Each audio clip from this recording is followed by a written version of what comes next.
James flew his drone over the remote forest cabin, where he'd escaped for 2 weeks of solitude. He posted Tuesday's golden hour footage without a second glance, uploading it straight to social media. Within hours, his followers noticed something at the 0:47 mark he'd completely missed.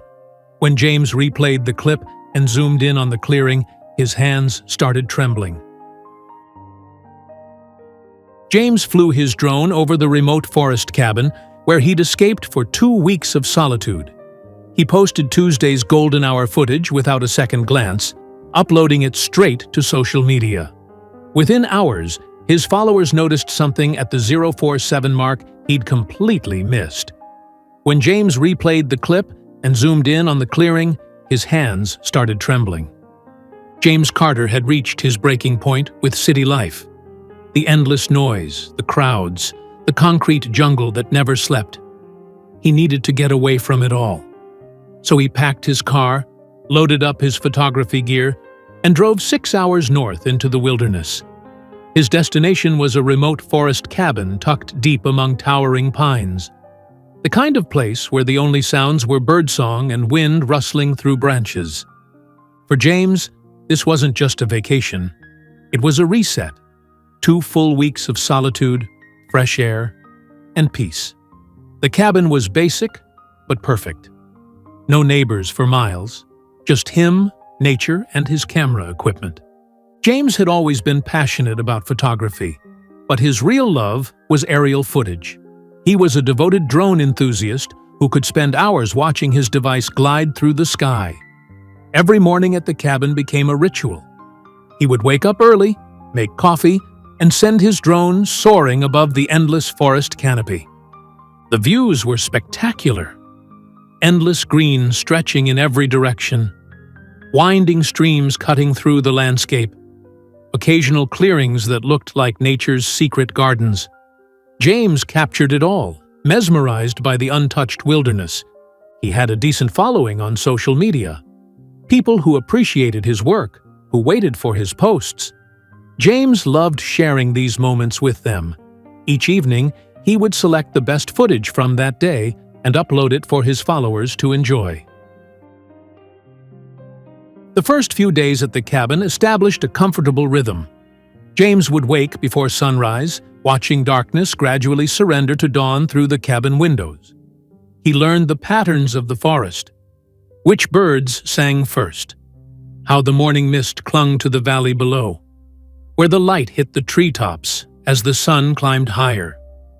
His drone flights became more ambitious each day. He explored further from the cabin, mapping the wilderness in his mind. He discovered a beaver dam 3 miles west, a rocky outcropping that jutted dramatically from the forest canopy. Ancient trees that must have stood for centuries, their trunks thick as cars. James felt something shifting inside him during those quiet mornings. The tension he had carried from the city slowly unwound. His breathing came easier. His thoughts grew clearer. This was exactly what he had needed. Time away from screens, from deadlines, from the constant pressure of modern life. Each evening, he would sit on the cabin porch with his laptop, reviewing the day's footage. He took pride in selecting just the right clips, the perfect angle, the ideal lighting. His followers appreciated the care he put into his work. Their comments were always encouraging, always supportive. Last Tuesday started like any other morning. James launched his drone just as golden hour began, that magical time when sunlight turns everything amber and warm. The footage was stunning. Trees cast long shadows. Light filtered through the canopy in brilliant rays. James was excited to share it. He transferred the video to his phone and uploaded it immediately, barely glancing at the footage. Within minutes, it was live. He felt satisfied and went about his day, enjoying his coffee on the cabin porch. But something unexpected started happening. His phone began buzzing. One notification, then another, then dozens. Comments were pouring in faster than usual. At first, James smiled, thinking people were really loving this shot. But then he started reading the comments. They weren't the usual compliments. People weren't commenting on the lighting or composition. Instead, they were asking questions. Strange questions. Did you see that what's at the 47-second mark? Is someone out there? Zoom in on the clearing. You need to look at this again. James felt confused. What were they talking about? He had edited the video himself. He knew what was in it. Trees, streams, clearings, nothing unusual. But the comments kept coming. People were insistent. Some seemed genuinely concerned. Others thought it might be a prank. He tried to dismiss it at first. Internet commenters saw patterns everywhere. Faces in clouds, shapes in shadows. People were always finding things that weren't really there. This was probably nothing. Just viewers seeing what they wanted to see. But the volume of comments bothered him. It wasn't just one or two people. Dozens of his followers were pointing to the same timestamp, the same location in the frame. They couldn't all be seeing nothing. Could they? James set down his coffee. The peaceful morning suddenly felt unsettled. He told himself he would check the footage one more time, just to put the comments to rest, just to prove there was nothing there. Then he could get back to enjoying his vacation. He grabbed his laptop and pulled up the video file. This time, he watched carefully. 10 seconds, 20 seconds. Everything looked normal. 30 seconds, 40 seconds. Then he reached the 47-second mark. James hit pause. His heart skipped a beat. There in the frame, in a small clearing he had barely registered while editing, was something he definitely hadn't noticed before. A figure. A human figure standing in the middle of nowhere, surrounded by forest. James leaned closer to his screen. His hands started trembling as he zoomed in. It was a woman. A young woman, probably in her early 20s, wearing simple clothes. But what made James's blood run cold was what she was doing. She was waving. Not casually, frantically, desperately. Waving directly at the camera as if her life depended on it. He watched the clip again, and again. The woman kept waving at the drone, her movements urgent and pleading. Then she did something else. She turned and ran.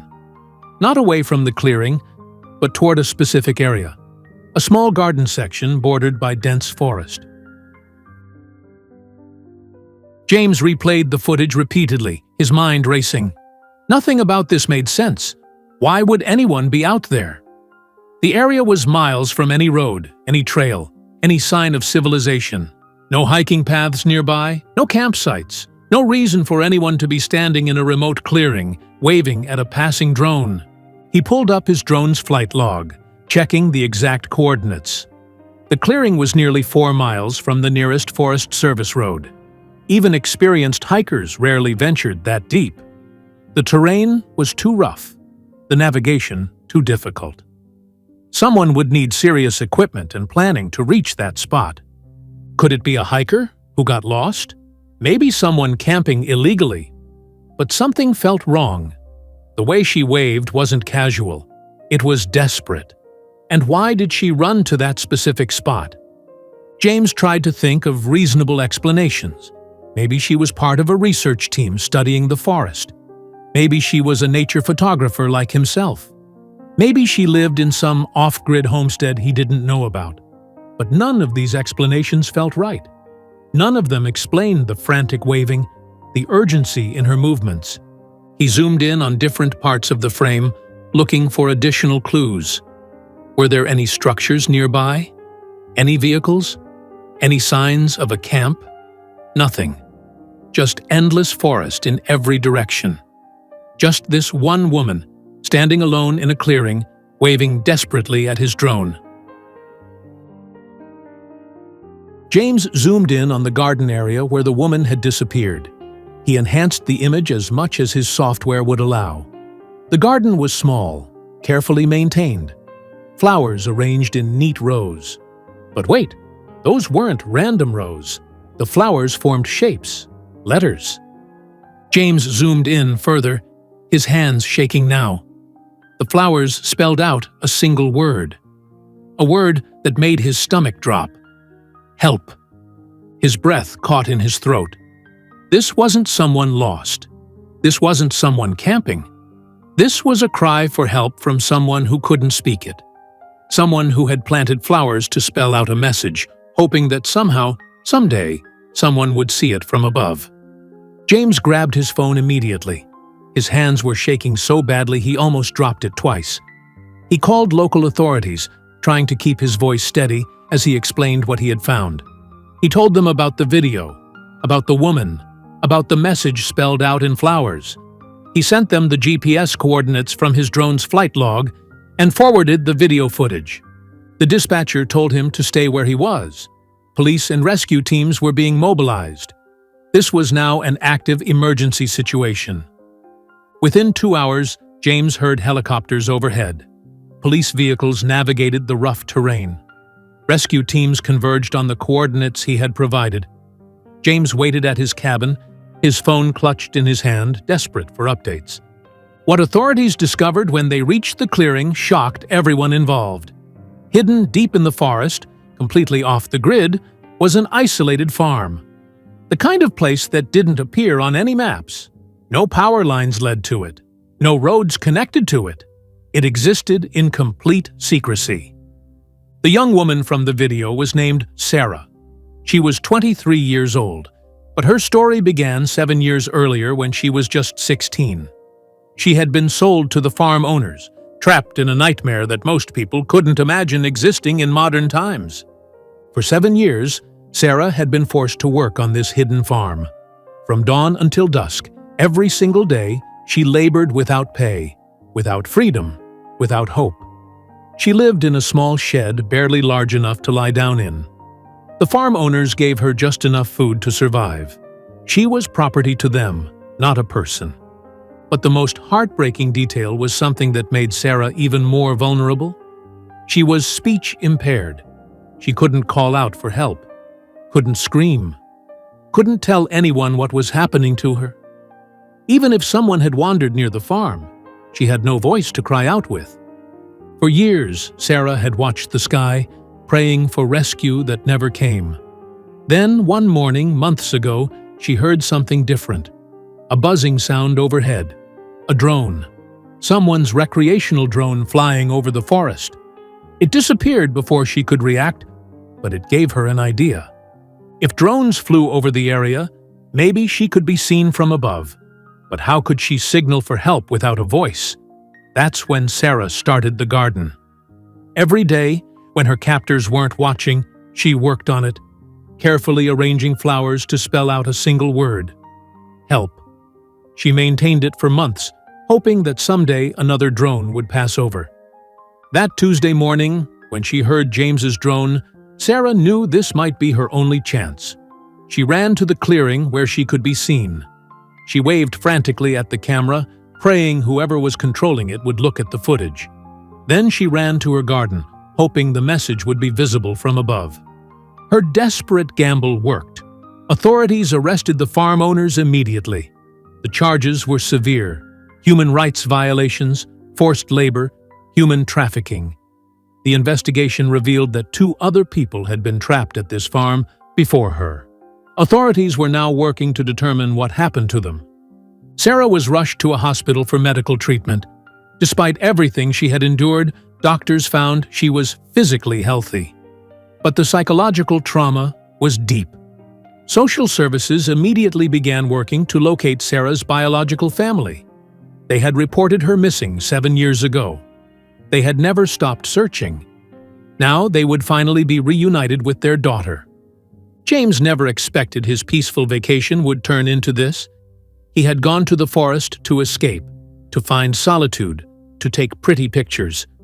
Instead, his drone footage saved someone's life. The story exploded across international news. The incident sparked important conversations about protecting vulnerable people, especially those with disabilities who might not be able to call for help. Sarah's courage in creating that desperate flower message, in taking the risk to run into the clearing and wave at a passing drone, reminded everyone that sometimes the smallest actions can mean everything. And James's willingness to look closer at his footage, to take the comments seriously, to call authorities immediately, proved that being observant can literally save a life. And you, what would you have done if you had seen that figure in your drone footage?